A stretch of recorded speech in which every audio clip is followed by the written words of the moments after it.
నా పేరు కడారి నరసింహం. మా తండ్రి పేరు కడారి లింగయ్య. మేము చెప్పదండి మాది. మా కొడుకు వేరే ఊరికి వాళ్ళ భార్య అమ్మగారింటికి పెళ్ళికి తీసుకుపోయి అక్కడ వాడిని హింసించి కొట్టిండని చెప్పి మాకు ఫిర్యాదు ఫోన్ల ద్వారా ఆయన ఫోన్ గుంజుకొని చేస్తే ఆడు నుంచి తప్పించుకొని సిరిసిల్ల అలాగా నడిచేసి తెల్లారంతా కర్నూలు ఉండి వాళ్ళను ఎప్పుడు వస్తావు అని ఫోన్ చేసుకుంటా సాయంత్రం వస్తున్నాం వచ్చినాక బట్టలు పట్టుకొని వచ్చిన తర్వాత ఏంద్రా గిట్ల తెచ్చుకున్నావు అని నేను అడిగిన. నీకేం తెలియదని నన్ను అన్నాడు. అన్నాక వాడు 8 రోజులకు మధు అనేటోడు భక్తుల మధు అంటాడు. అక్కడ నుంచి పంచాయతీకి వస్తారు వాళ్ళు. మీరు ఇక్కడికి వస్తారా, మేము అక్కడికి రావాలంటే మేమే అక్కడికి వస్తామయ్యా అని చెప్పి పోయినాక మాట్లాడుకున్నాక వీడు ఎప్పుడు తాగబోతాడు అని వాళ్ళు మాట్లాడినాక నేను తాగటానికి నువ్వేమి ఇస్తలేవు, మేము నా ఇష్టం మేము ఇచ్చుకుంటున్నాం చేసుకుంటున్నాం అని చెప్పి అన్ని మాటలు మాట్లాడినాక ఉప్పర్ నవీన్, ప్రవీణ్ కుమారు,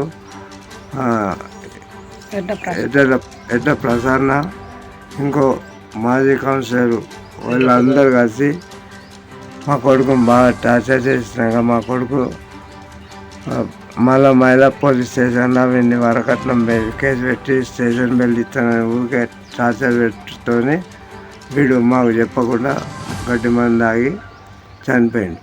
ఏం కావాలి, మేము కోర్టుకు పోయినాం, హైకోర్టుకు. ఆ మేడాన్ని సస్పెండ్ చేసి సర్వీస్ రిమూవ్ చేయాలని. శ్రావణ్ కుమారు 4 సంవత్సరాల పెళ్ళయింది. 4 సంవత్సరాల నుండి లొల్లులే.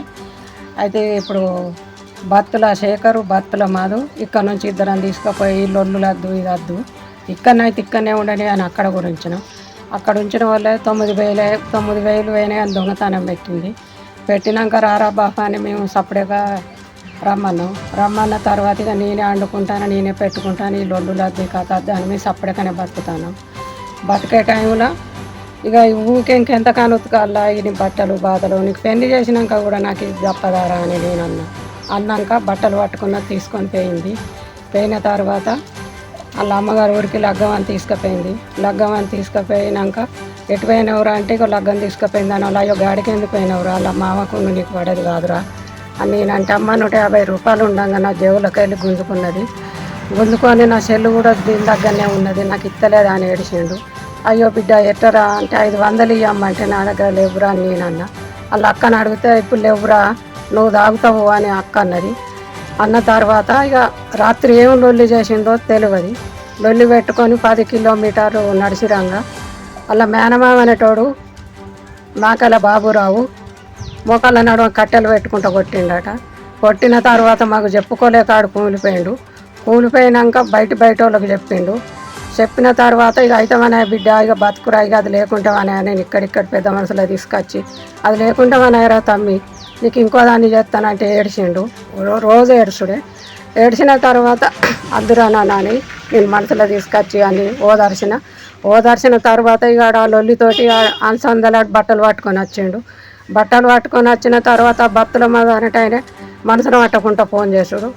ఇక అయితమని ఆయన ఇక్కడ నుంచి 2 పెద్ద మనుషులు తీసుకొని పోయిన తర్వాత ఇక మేము అయితమనే బిడ్డ బతుకు కాలు చేత పిల్ల అయింది, నువ్వు అక్కడ నుంచి జాబ్ చేయి, నీకు కారు కొనిస్తా అన్నాడు. అంటే లేదు నీకు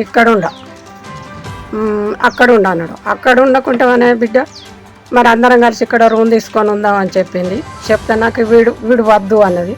అయితేనే బిడ్డ ఈడొద్దంటే నడుతుందా, కాలు చేత ఒక పాప అయింది కదా బిడ్డ అని అన్న తర్వాత ఈ ఎడ్డ ప్రసన్న, ఉప్పల నవీన్ కుమార్, ఇంకెవడెవడో వీళ్ళంతా నా బిడ్డను బాగా తిట్టుకుంటే ఎగవాడి కొట్టిన తర్వాత అద్దు కాలు చేత పాప అని మేము సపరేట్గానే వెళ్ళొచ్చిన తర్వాత మమ్మల్ని కత్తులు పట్టి కొట్టొచ్చిండు, దాడి చేసి వచ్చిందని వీళ్ళందరూ పోయి పోలీస్ కేసు పెట్టినాక అద్దు మేడం కాలు చేత పాప అంటే నా కొడుకును ఆ మేడం ఎట్టబడితే అట్టనే తిట్టింది. అరే వాడకవరే సాలే నువ్వు నౌకరు చేసేటోని అన్నది. నా బిడ్డ కాడి ఇంకోత నువ్వు వాడిదానం ఎందుకు వస్తానవే లంజదాన నీ మీద బోకర్ కేసు పెడతా లంజ లండి అని ఆ మేడం తిట్టింది. తిట్టిన తర్వాత ఇక కేసు కొట్టేసుకున్నాం. ఈ సప్పటికని వచ్చిన తర్వాత ఒక 20 రోజులకే మళ్ళీ అరకట్నం కేసు పెట్టింది. అరకట్నం కేసు పెట్టిన తర్వాత మళ్ళీ ఇక మేడం ఫోన్ చేసుకుంటే వీని టార్చర్ చేసింది. టార్చర్ చేసిన తర్వాత అద్దు మేడం నన్ను ఇంటికి వచ్చి పట్టుకుపోమన్నాడు, ఏడిచిండు. ఇగో ఈ మేడం భర్తలో మాకు న్యాయం జరగాలి, మేడం సస్పెండ్ కావాలి, భర్తలో నేను జాబు పోవాలి, మాకు న్యాయం జరగాలి. ఈ వీడియో మీకు నచ్చినట్లయితే లైక్ బటన్ క్లిక్ చేయండి. మరిన్ని వీడియోలను పొందడానికి దయచేసి సబ్స్క్రైబ్ చేయండి.